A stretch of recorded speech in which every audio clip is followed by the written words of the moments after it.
What's up, internet? Back here, it's the nerd of the Nave, playing some more Grim Dawn. A little bit of the gap, played a little bit off and I wasn't recording. Beat up a boss, got some new gear, nothing too crazy. Keep going. One thing though I think would be good to start these videos with, seeing that it's a Catholic channel, is let's begin with prayer. In the name of the Father, and the Son, and of the Holy Spirit. Amen. Come, Holy Spirit. Teach us how to pray. Lord, I give you thanks for this time to enjoy some video games. Pray that in this time of leisure you may bring me and whoever is watching rest, bring us peace, and give our hearts and minds the knowledge that only will we find this peace, this rest, when we rest in you. We ask all of this through the intercession of our most blessed Mother. We're praying, Hail Mary, full of grace, the Lord is with thee. Blessed art thou among women, and blessed is the fruit of thy womb, Jesus. Holy Mary, Mother of God, pray for us sinners, now and at the hour of our death. Amen. In the name of the Father, and of the Son, and of the Holy Spirit. Amen. Alright, we're back into it. Let's see if I can figure out where this quest is wanting me to go. Near Twin Falls. Okay, so it is up here. I've got so many freaking side quests that I'm doing, which actually was starting to get higher level. Maybe I get to 25 trying to do some of these side quests. And I need the blacksmith, so maybe we just kind of spend today trying to get some stuff. So we'll try and find the blacksmith. Burridge outskirts. Look for the blacksmith. Okay. So I probably should just, I'm assuming I'm just going to go smashing through all of this and just find where we're at dark areas on the map. Just get one shot at it. That old 15. Just clear out all the fog. Try and find the blacksmith.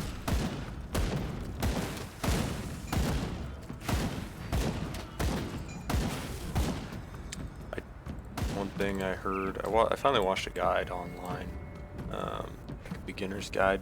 Kind of been just going blind. It's this loot filter.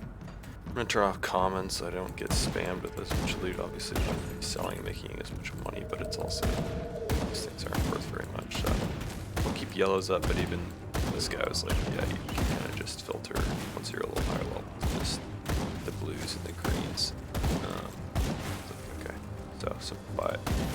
I like using a loot filter and other RPG Path of Exile and stuff. I know I used one, so this is a nice, easier way to do it. It's not as complex. So I will say though, looks like I just found the guy. Yep, there he is. Move along now, stranger. Cool.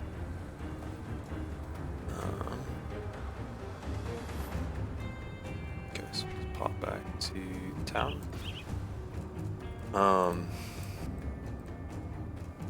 But I will say, me playing some Grim Dawn, you know, this game's a bit more static. It doesn't have the same kind of player base that Path of Exile does.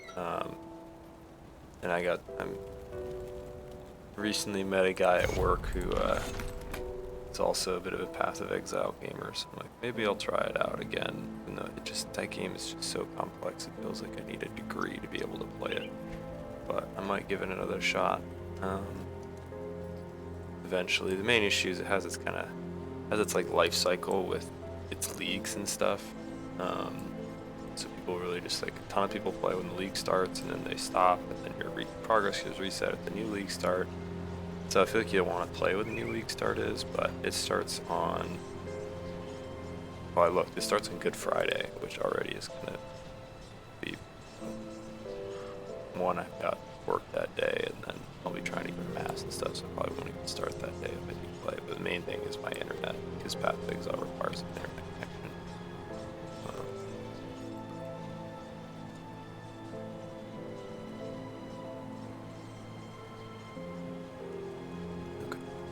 Go get Rover Camp. Find the foster developer. We'll do that. That's all in the Rover Camp. So let's just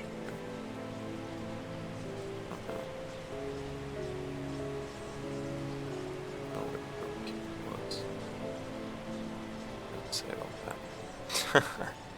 Nice.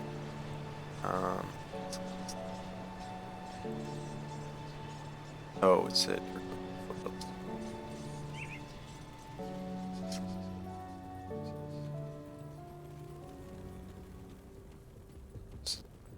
okay. We'll just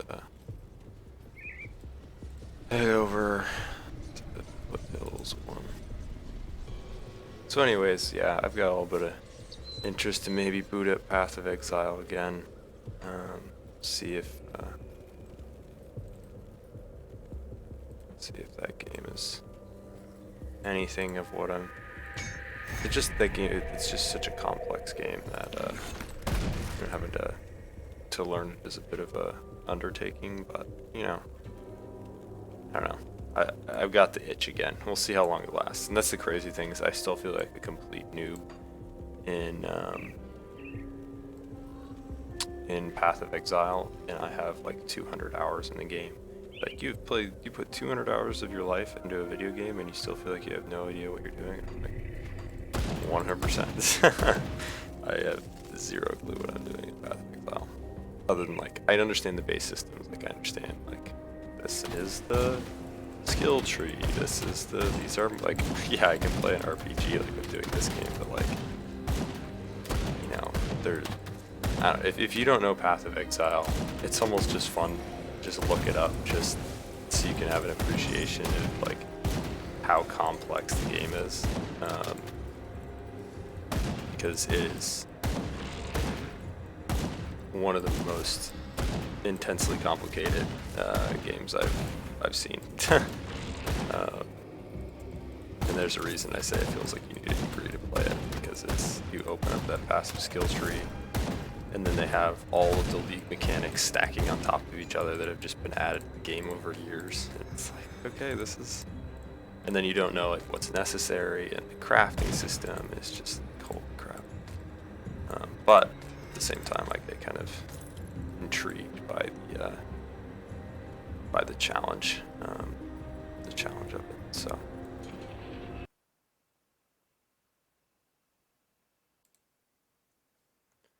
Anyways, so yeah, we'll see where I end up going with Path of Exile. I think, like I said, I recently met a buddy. Well, I've known him for a while. We just hadn't really talked about video games or anything from work. Who is a bit of a Path of Exile gamer. So I was like, oh well, if I get to know this guy a bit more, and he turns out to be somebody I'm more interested in hanging out with and playing games with, and he might be able to give me a bit more assistance in the learning process, especially if we both play the new league that comes at the beginning of April. So, holy moly, skeletons hit hard.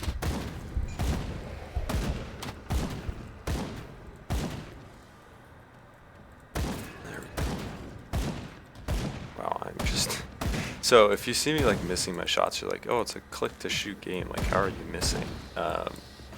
When I'm trying to kite around, I just that. Oftentimes, like you don't shoot a mob unless you click directly on it.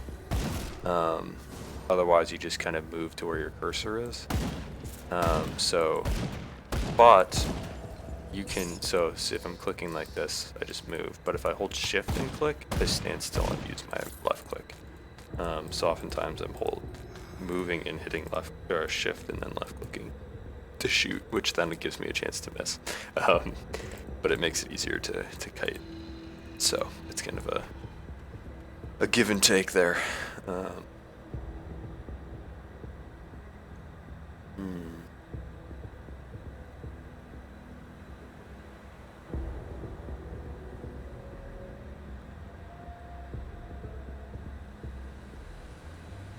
has a bunch of resistance on it. So keep looking for this elder that's supposed to be here. And then keep killing some mobs so I get a bit higher level.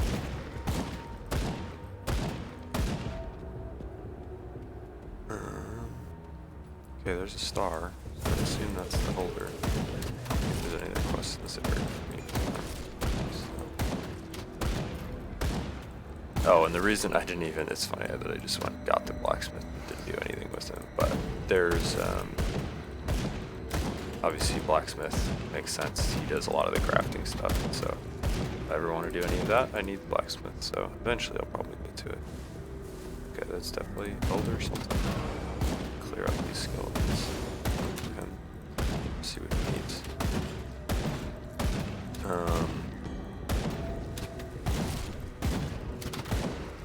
Yeah, so I'd like to, I'll probably end up giving Path of Exile another try. I might not be able to play very much because of my internet, but I can at least, the internet tends to be a little better on the weekends, but it's still not super clear. Talisman. Oh, okay, so I gotta return back to them. Just portal. Computer. Okay. One thing I did want to talk about, which I thought would be interesting, is kind of what is the appeal of playing hardcore. I don't mean like, oh, being a hardcore gamer or anything, but like, finding or playing a game where like when you die, when your character dies, you lose your character. You don't respawn. You literally, your character gets deleted. And the reason I've been thinking about this is one, because I mentioned it in some of the earlier episodes that I haven't been playing it because my internet's been bad, but there's been a big movement within the classic World of Warcraft scene to do classic WoW hardcore, where essentially the goal is to get to level 60 without dying. And there's some other restrictions, and like you can only like group with other, because it's an MMO, you can only group with like other hardcore characters. You can only, you can't use the auction house, can't get mailed stuff by people, etc. And you know, if you've ever played classic WoW, you know it takes a very long time to get to max level, especially if it's like your first character. It's going to take you like 8 or 9 days to play it to get to max level. You know, that's a lot of time. So it's quite an undertaking to do it, but what I kind of realized when I was thinking about doing it, I started a character recently, like level 11 or something, I think. So I made a troll hunter on Turtle WoW, because they have their hardcore stuff built in. It's been fun to do their custom content. But it all of a sudden, because normally, like, especially in MMOs and even in ARPGs to a certain extent, like,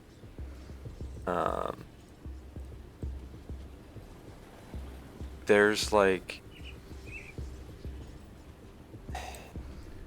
you get this feeling of like wanting to rush to max level so you can do the end game, especially in MMOs. You're like, oh, because even, you know, people are always within MMO communities like, oh, you haven't even started playing the game yet, you're not even max level. And then, you know, a lot of new MMOs these days just like make the leveling experience, getting your character to the max level, like super trivial, because it's like, well, they say that the game doesn't even start until you're max level, so why should we, you know, have this whole part of the game where people don't even feel like they're playing the game yet. It's leveling your character, and which is a lot of the time when you get kind of, you know, attached to your character, it's just kind of gone. Crap, it's a lot of freaking bees. Oh, and I just got into a bunch of skeletons. Okay, let's blast the hole through here. I'm good. Got the big deeps, there it is. Okay.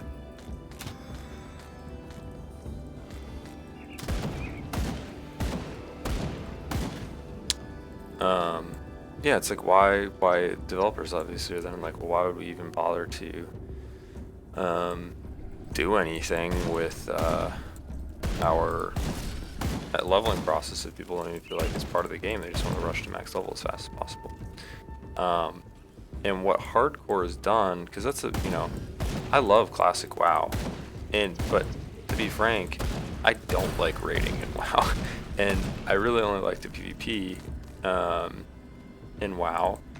But even that gets I get bored of PvP pretty quick. It's not really like a competitive game. It's more just like a fun thing to do.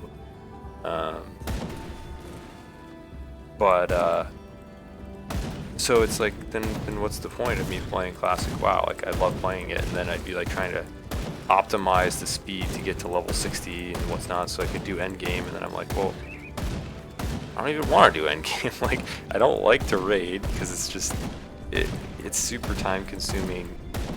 And if I had people I like to play with, maybe I would like to raid, but like, I'm not gonna raid just for the sake of it.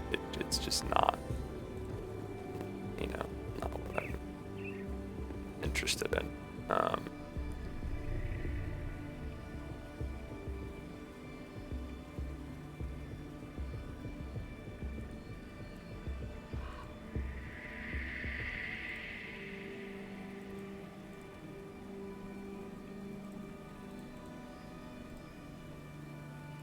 I don't know what that was. I just didn't want the dude to die.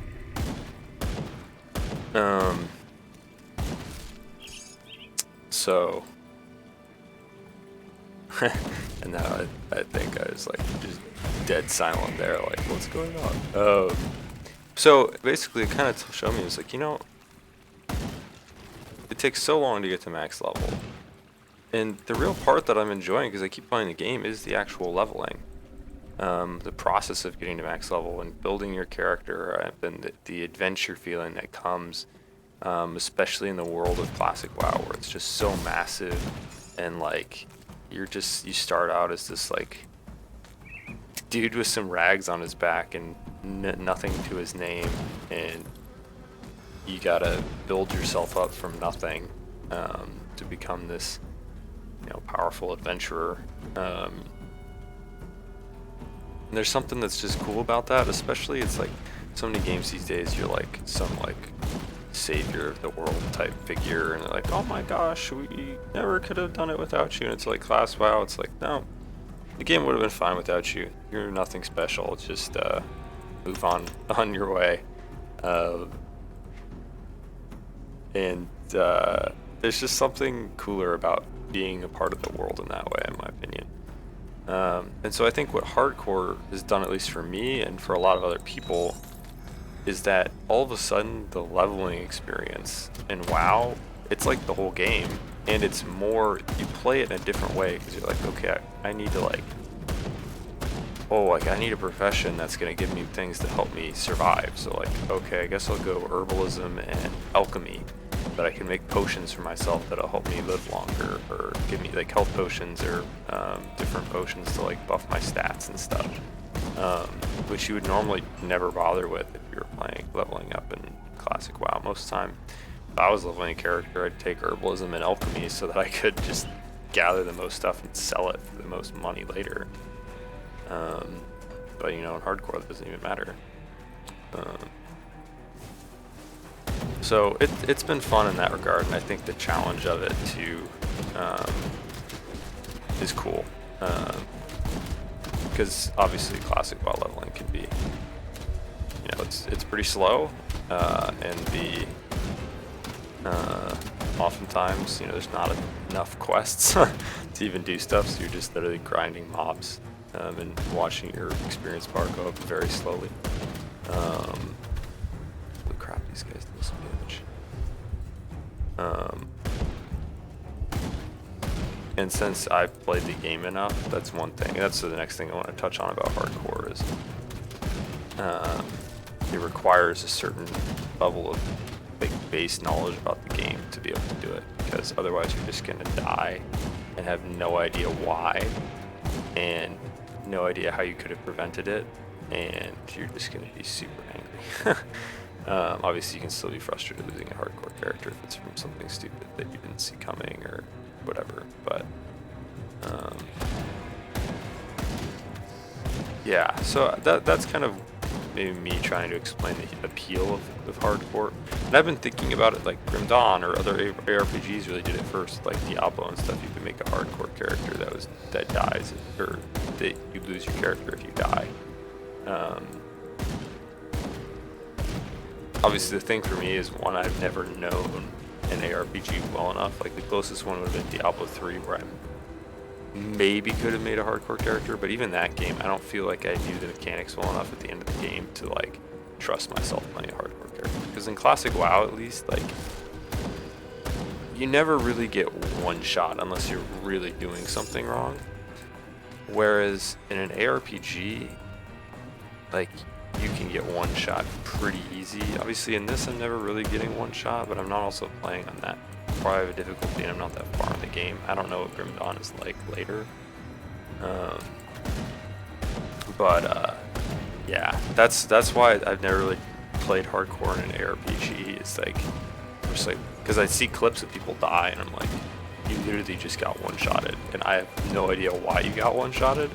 And the idea of just losing a character instantly because I got hit by some projectile or something is just the last thing that I want, because I just don't understand what's going on.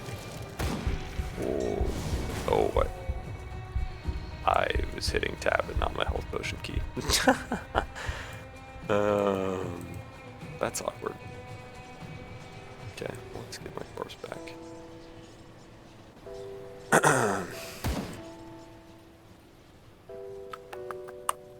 So that's, I guess, some of my thoughts on hardcore. I think it's super cool that it's become a thing, especially in classic WoW, and I think it's bringing back a lot of interest in vanilla, because I really do think that vanilla is the best version of World of Warcraft. Even though as somebody who really likes PvP, vanilla PvP has a lot of problems in terms of balance and in terms of like the ranking system just is terrible. There's also no arena. I like arena. So those are things that I would like if they maybe updated the ranking system to kind of be more fair and respect your time better.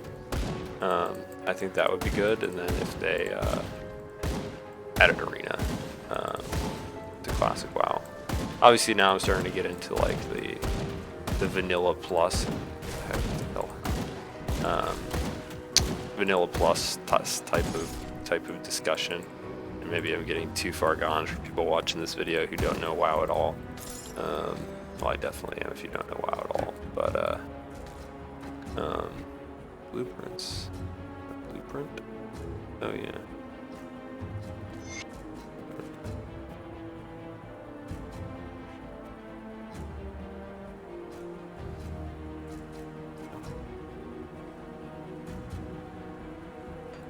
Oh, looks like I need to go down here. But there's been a whole discussion because Vanilla WoW came out like whatever 2005, 2004. It's like the game is completely solved, and as an MMO being completely solved, it's just kind of strange. Because it's supposed to be this big game of exploration and stuff. And when you don't know the game that well, it is. But after you've done it, played it for years. It still has the charm because it's still the same game, but you lose a lot of that aspect of exploration that was so cool about playing it for the first time. I obviously didn't play it when it came out, but I played it a lot, starting on private servers when it wasn't available, and then on actual Blizzard servers when it came out, and I loved it. Mainly because it's just, you have this long journey with your character, and you feel like it has a great power curve, and how you feel like as your character gets stronger. Yeah, it's just good. I feel like I should deal with something with my inventory, maybe another time. I don't want to do inventory management while I'm just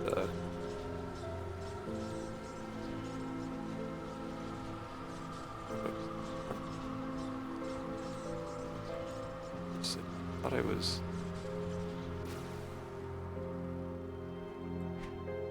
Huh. It was over on the other side. Interesting. Um, but yeah, Classic Plus, whole nother discussion. That's why I play Turtle WoW and stuff. It's not because I want to try and not pay for WoW, but because there's more to do. They've added new quests, new zones, all this stuff, and still kept it just like the same vanilla game. In terms of the level cap and the kind of the pace of the game, and just the whole vibe of the game is just as it was in vanilla. It doesn't feel like there's no dungeon finder, there's none of that stuff that kind of just makes it lose that old school MMO charm that vanilla WoW had. So that's why I really like Turtle WoW, and I hope that Blizzard learns it's not another you think you do but you don't situation, where we actually want vanilla plus. So please make it, because people would eat up vanilla with new content, not just like playing TBC or Wrath of the Lich King. So.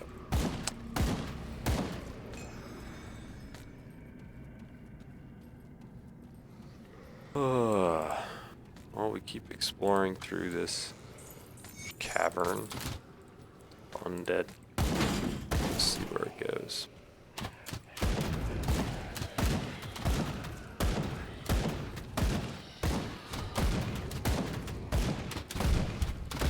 Holy moly.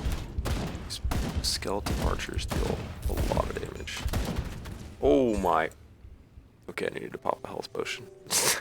I am playing like a crazy man. Oh, my port stayed up. Okay. Well, that makes it easy. There we go.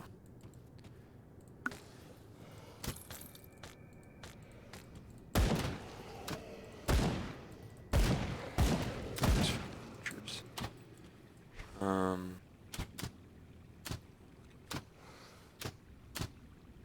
Oh, that's from that thing. One of the things that click.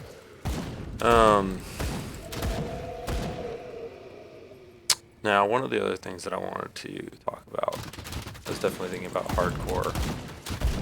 Holy moly, they deal so much damage. Maybe it's just, I don't have a lot of piercing resistance or something. I don't know. That is ridiculous. Wow. Okay. The other thing that I think I mentioned in, I can't remember if it was the first, I think it was the first episode I did, talked about Holy Family School of Faith and their rosary meditations.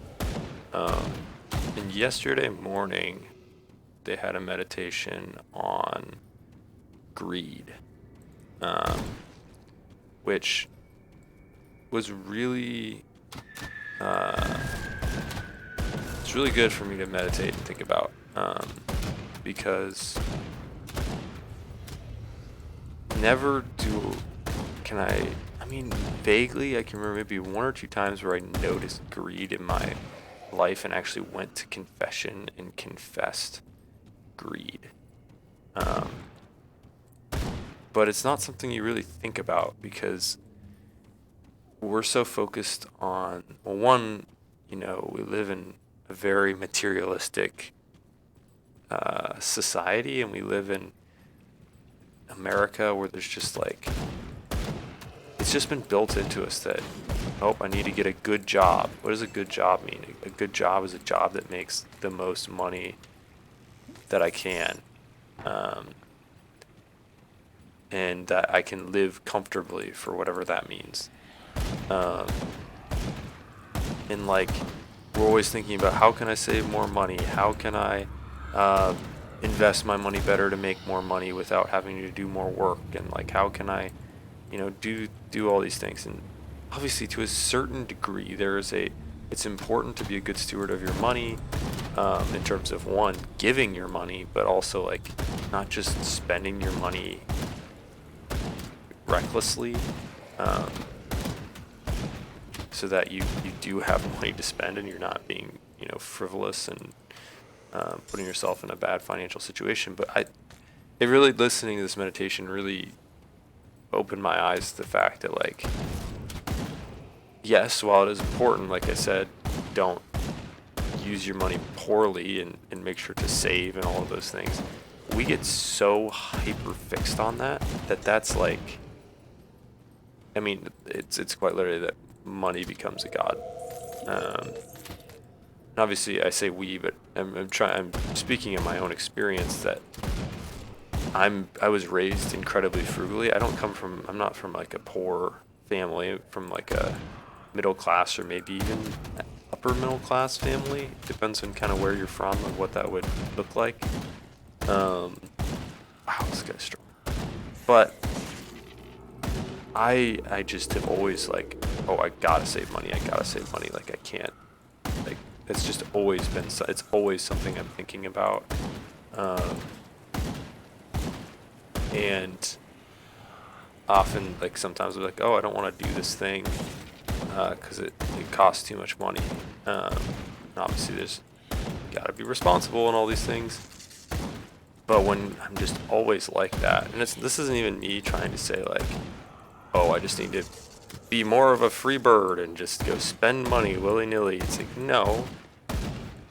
But I need to figure out what the role of money is in my life and where I'm going wrong with it. And I think the way, kind of reflecting on the ways in which I think about money is valuable to that. And obviously in that meditation, we spent a lot of time thinking about all the different ways that Jesus talks about money in the Gospels and how difficult he says that it is for the rich to make it into heaven. And obviously then talking about, the ravens don't nest, they don't make any stores, they don't do any of that, but, they're always fed, they're always, good to go. How much more does your Heavenly Father love you than he loves the ravens? You know what I mean? And so to be able to trust in that, but that's hard. We've just, like, I at least speaking for myself, I've just been raised, by loving parents who want me to be responsible with my money, but it's like, never was like, okay, we were never put in a place really, which I guess is good. We were never put in a bad financial situation, but we were never put in a place where we needed to kind of put our material or financial needs, at least none that I can think of. Maybe my parents, I do vaguely remember them saying, when my brother and I were a lot younger, that there was more like, all right, we need to be really careful with the way we spend our money. But it's just the idea of like, oh my gosh, I don't know if we're going to be able to make our house payment or we're going to be able to pay for rent. It's like never a thing. And, I went to college. They helped me pay for college. I joined the military. I didn't go through ROTC, but I went through a program that paid me money while I finished up college. So I've got a lot of money stashed away. And like I haven't really had to have any real major financial worries because of my parents helping me out and having some of my own money kind of stashed away. So I don't know. It's something I need to spend more time with and understanding kind of where I'm at. Because it's clear to me that I have,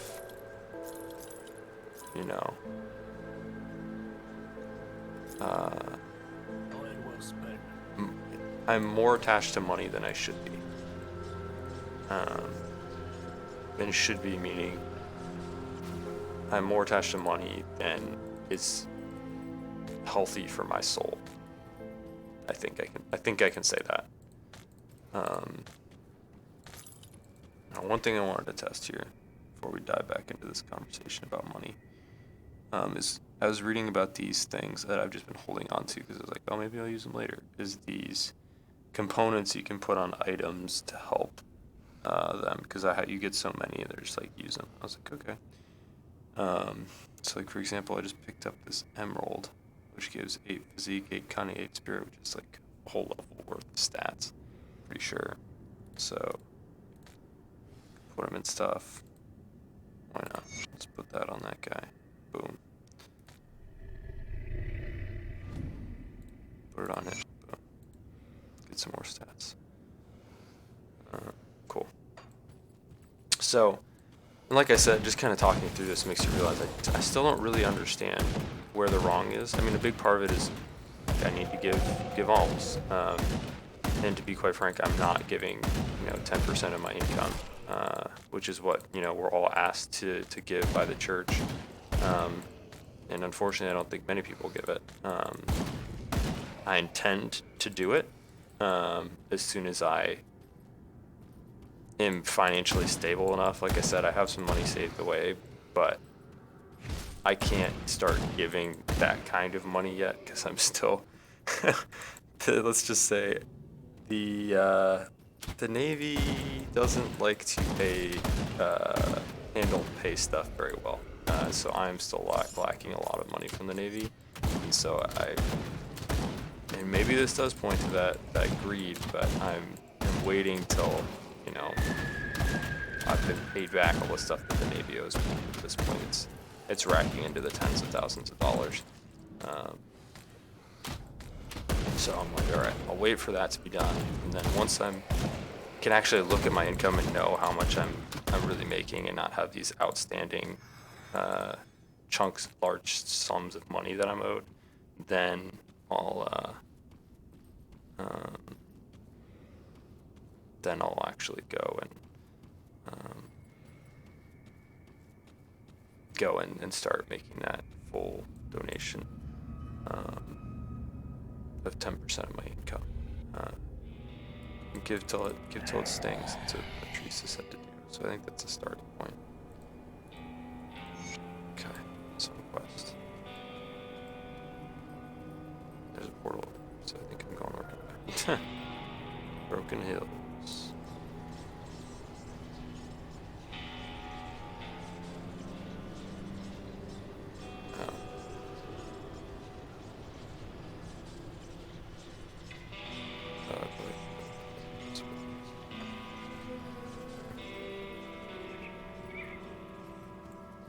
That's a big monster.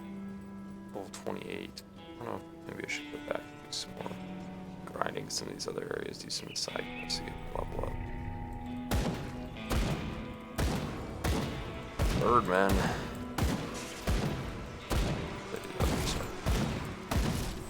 Something else.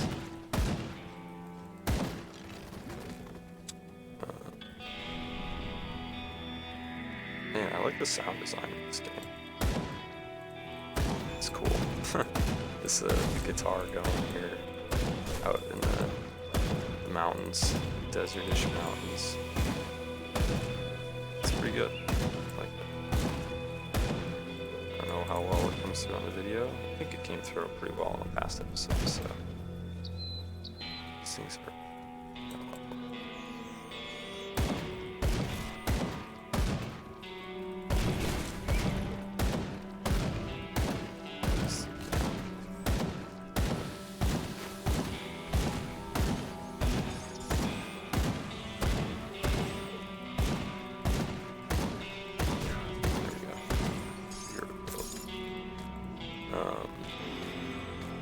So, I guess I don't know if there's any more else I have to say on greed other than the fact it's just in kind of walking through my thoughts on it, it's clear I need to spend some more time investigating where I put money in my life, because it comes to that scripture passage for where your treasure is, your heart will be, or whatever it is. And I definitely am like, money isn't where my treasure is.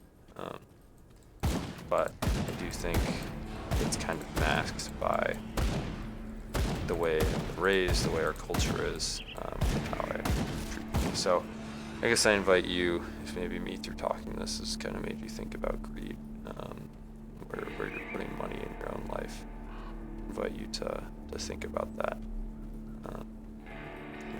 What are my attachments to money like? How do I feel spending money? How are my actions changed by the money that I have, the money that I'm making? Questions like that. That's a cool area. Snake. hills here. I like this a lot.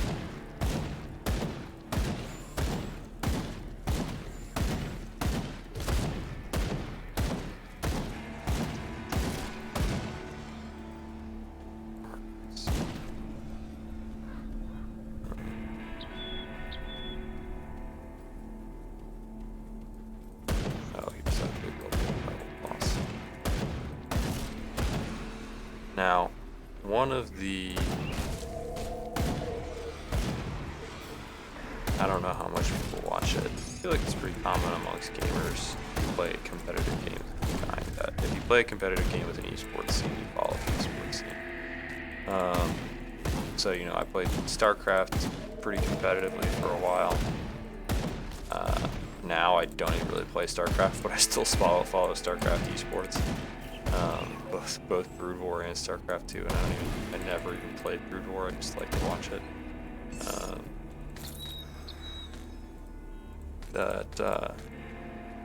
Esports is in a weird place, because there's like a big esports boom where like the whole world's like, esports is gonna be the next big thing. Like everybody's got to get in now, and like you saw like these ridiculous salaries and like. They had all these like franchised esports leagues now and like all this stuff, and so it's kind of divided now. Like you've got the big esports like League of Legends, Valorant, Counter-Strike. I don't believe Counter-Strike is franchise. I don't know like nearly anything about Counter-Strike, but and not a lot about Valorant either. But I know League of Legends well because I follow League of Legends a lot. I know StarCraft well. And the main thing that's kind of different is that, and then fighting games I've kind of followed a bit more as I've kind of played Tekken a little bit and enjoyed watching that, is like, so you kind of split of like the franchise model of these larger games, or well like Dota and how Valve and Counter-Strike does it, which is kind of a free-for-all thing, but it's got a lot more money behind it, versus like StarCraft is turned into and what fighting games are like, where it's just very grassroots and stuff. And I personally have found that I like the grassroots way a lot more, because it just is way more focused on the community aspect of it, and it just doesn't have all the corporate strings like we gotta make a lot of money from this type of thing. Obviously it means you don't have consistent games, the tournaments are a little more sporadic, those kinds of things. Oh, 26, there it is, dude. But it just is way closer to the community, and I think it's nicer. But that's one of the things that I'm thinking about is I've been hearing and stuff, it seems like there's a bit of a recession going on in terms of esports, and that things are kind of dying down a little bit. Ooh. 20% fire, 50% burn, +2 to fire strike. That is +3 to fire strike.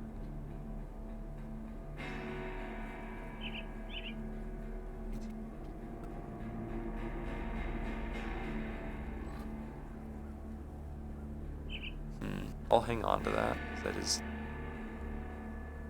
seems good as a set, but it's not as good as actually what I have on there now. And so as a fan of esports, that's obviously a little, you're like, oh no, it's kind of discouraging. It's like, well, I kind of recognize from the get-go that it's like, there's no way any of these teams have been profitable for a long time.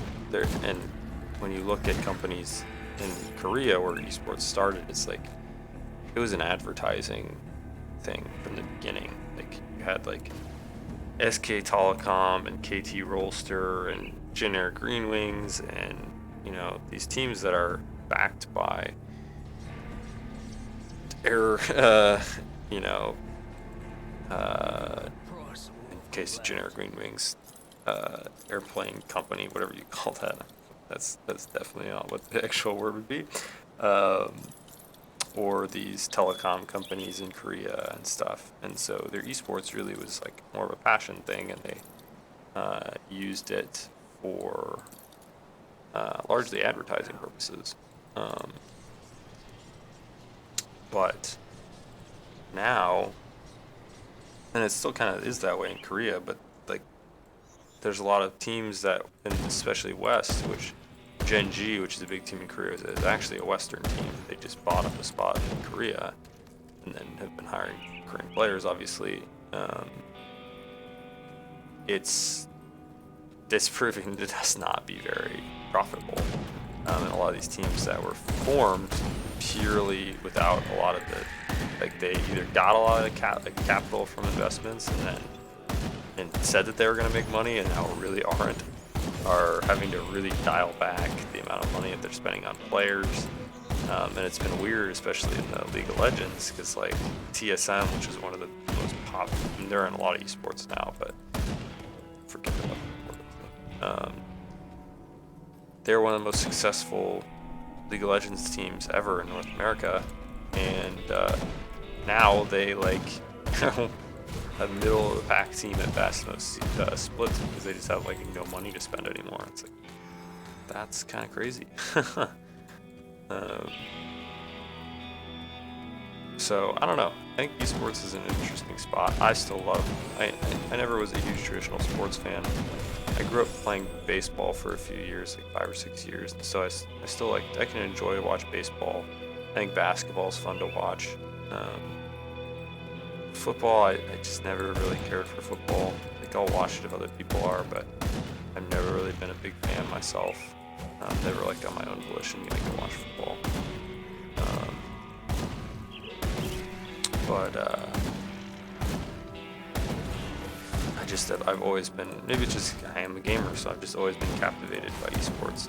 And I don't claim it to be like a sport itself. It's not a sport. But it is competition, and it's enjoyable competition to watch. So I hope it, you know, esports gets to continue to develop and not kind of out. You know, I don't want it to have all these, you know, it's just not treated right. Or misunderstanding where it's at, you know. I think thinking where it's at now, it should settle out hopefully into a healthier place. Like I said, a lot of the stuff that's most fun to watch, yeah, some of these like the League of Legends World Championship is fun to watch every year and like those kinds of things. But a lot of the just like grassroots stuff I still find is the most enjoyable to watch. Ooh, fire and burn damage boots. Let's go. Definitely putting those on. Like home story cup for StarCraft is always super fun.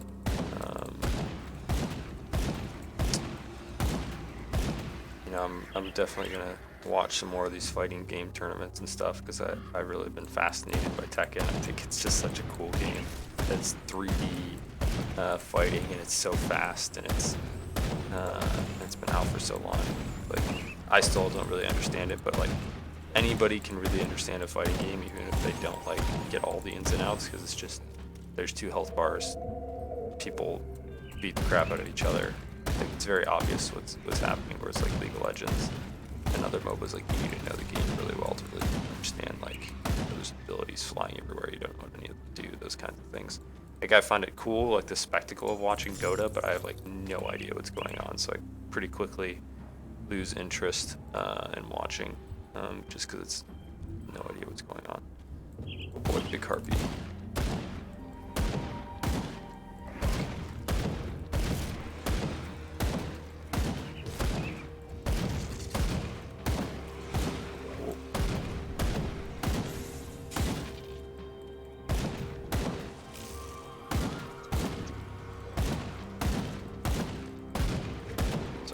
Concentrated to kite this boss. That's not really that tough. Lightning storm.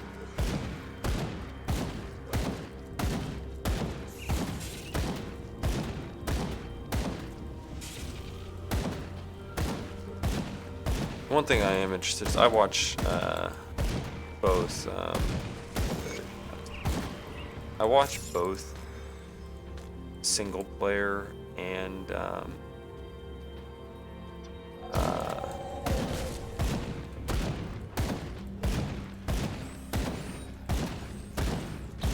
team-based esports, and I think there's fun in both. Because obviously, like team games, like obviously if you play solo queue League of Legends ranked, you understand the pain. Like, holy crap, I feel like I have no control over what's going on in this game, and I feel like I'm just losing because I have terrible teammates. And you play any team game and you feel that way, but it's like, Shrine, baby, let's go.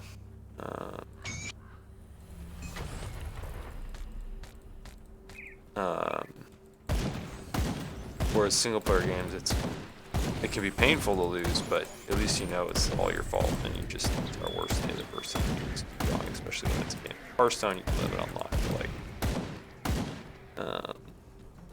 StarCraft or Tekken or something, it's just, no, you just suck more at the game than your opponent. And they play better than you. Or at least had a strategy that you didn't know how to beat. So. I can't carry anymore. Of course. I still that. This town real fast. So I don't know. I think it's fun to watch both, and I always go back and forth. Like, oh man, team games suck. Single player competitive games are the best because it shows the most skill. It's like, yeah, there's definitely more of a skill expression, you could probably say, and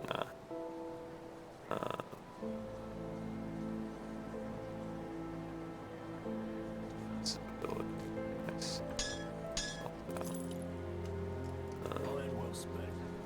But like watching a team succeed is always going to be, there's just more hype around it because it's people working together, it's bigger, those kinds of things.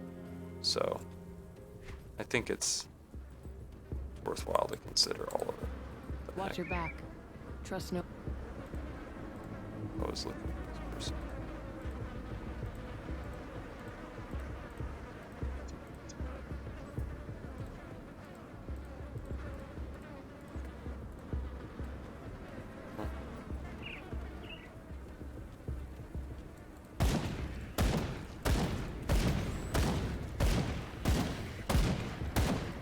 Keep killing. Round and round.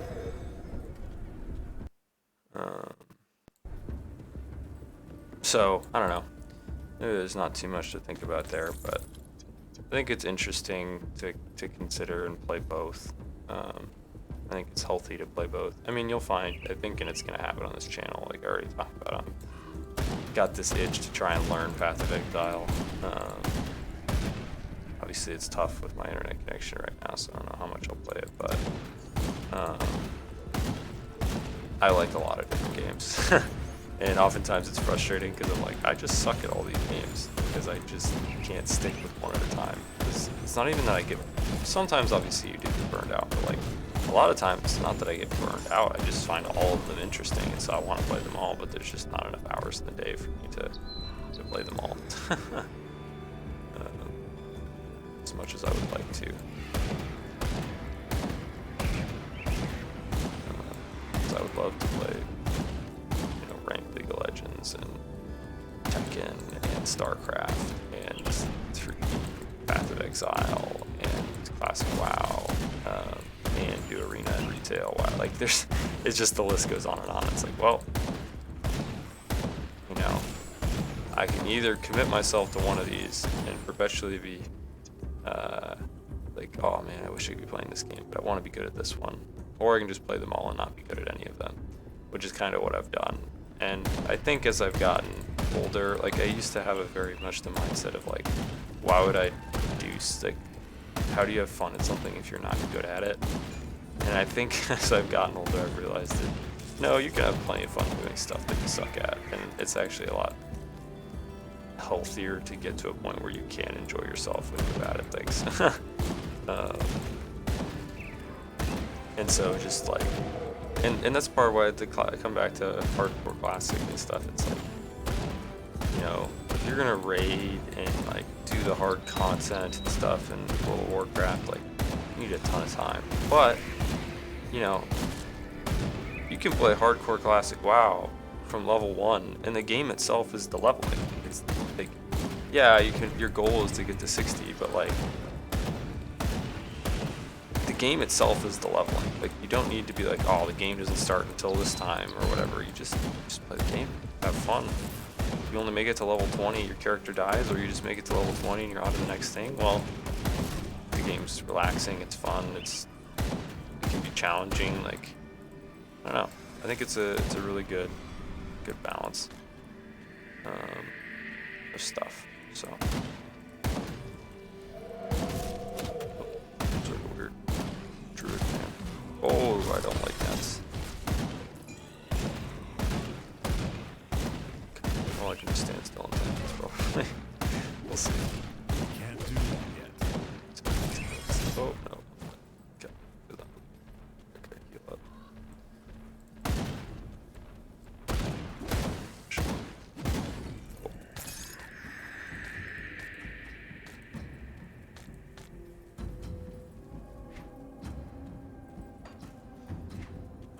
And like I said, like, this is part of me making this YouTube channel. Is, yeah, sometimes I'm like, oh, this is boring, I'm just running around killing mobs. But at the same time, it's relaxing, and, you know, if anything, you know, I don't anticipate this channel, like, didn't make it to, well, I'm gonna make it big during YouTube. It's like I would have never made it a Catholic channel if I was trying to make a gaming channel and make it appeal to those people at Popple. I would never put religious stuff on it, but that's not, you know, I'm not trying to make it some big thing. My goal is to bring Catholics together who like the game, and then also it's good for me to kind of think through my thoughts on religious and philosophical topics, and then also just, you know, talk about video games. So it's good all around, I think. For me, and it also keeps the games more fresh and entertaining for myself. So I appreciate that much, at least.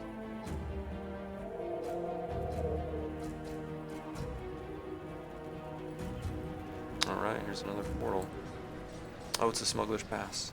Okay, I'm officially now into content that I never did before. I don't recognize this at all. So that's cool. Makes me even more excited to keep playing the game. So I'm not seeing any repeat stuff. I have a lot of those for more things. Sure.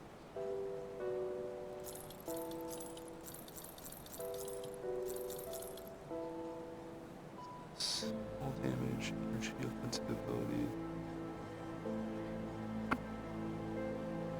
Ooh. These don't have movement speed on them, so that's not what I want to do. No, I'm gonna sell that. I can sell this. Yeah. Wonderful fire. Nothing.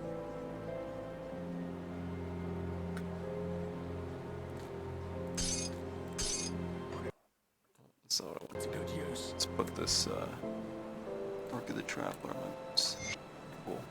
Now they got percent movement speed, slow resistance, health regen. Alright, I think we're coming up on an hour. Yeah, 58 minutes.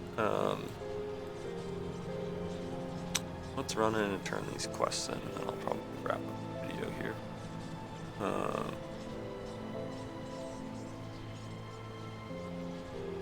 Turn him in Nave out to here.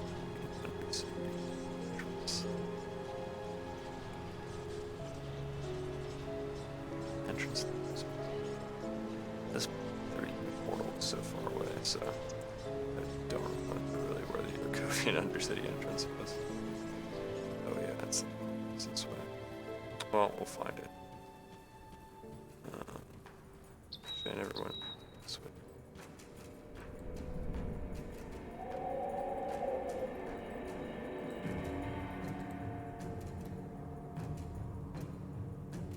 Oh, I never went here. Huh. More bees. Well, maybe we clear this place out and then we'll end the episode.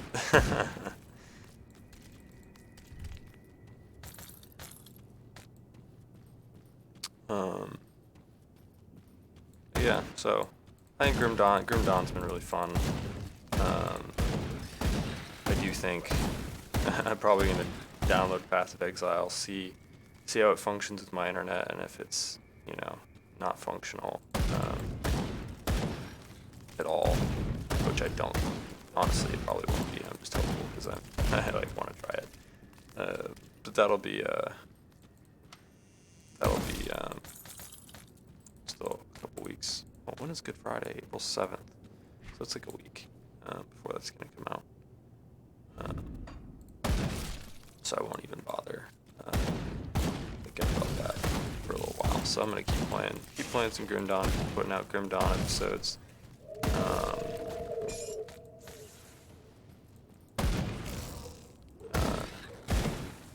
I think it would be cool to finish the main story in this game.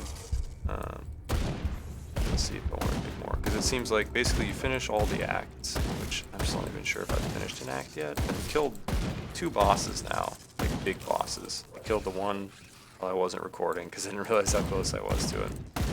He was actually kind of less complicated than the first one. Gosh, he didn't have 2 phases like the first guy did. I'm forgetting about my mortar. I can't do that yet.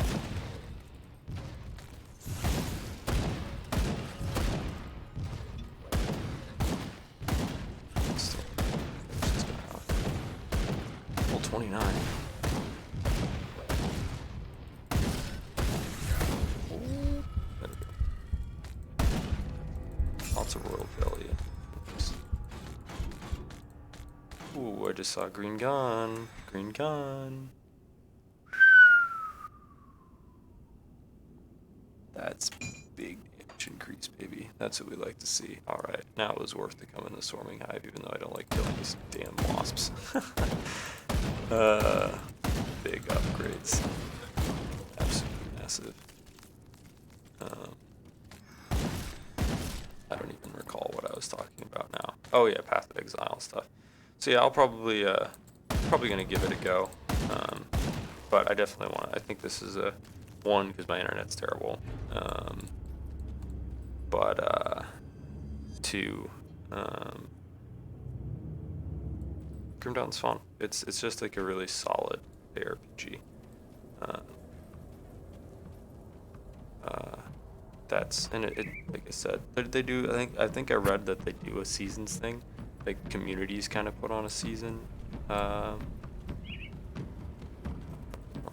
like different seasons for like leveling new characters and progressing through. But at the end of the day, I just had the RPG. I just wanted to play the RPG. So, oh, more skeletons.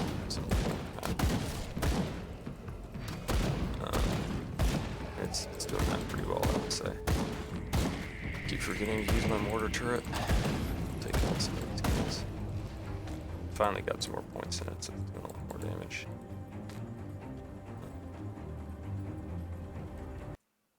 Maybe I oh wait, see a shrine? These maps are so big. We're gonna keep going through here, see if we get to anything, because I'm seeing a shrine. Reputation despised. They were trying to kill me regardless, so.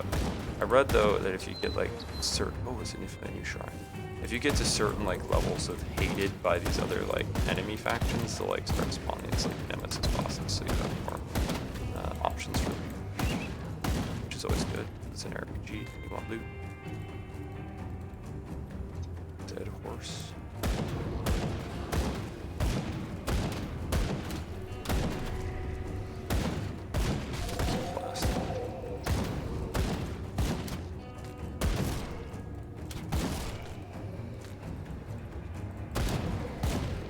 Well, it's early morning, so I wonder if it sounded any different from me today, but I'm going to go to a theme park today, which I haven't done in a very long time. I got my free admission because you get if you get this one, military discount, so should be pretty fun. Going with some friends of mine, so I'm excited. assignments.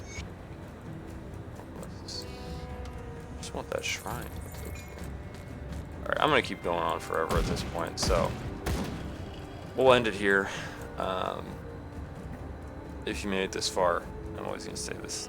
All YouTubers do. Thank you for watching.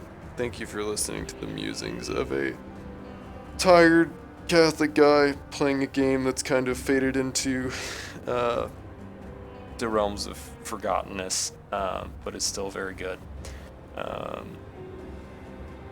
Yeah, thanks for tagging along, and maybe I'll change up the thumbnail for this next YouTube video and take a picture here. So with that, thank you for watching, and I'll catch y'all on the next video. Peace.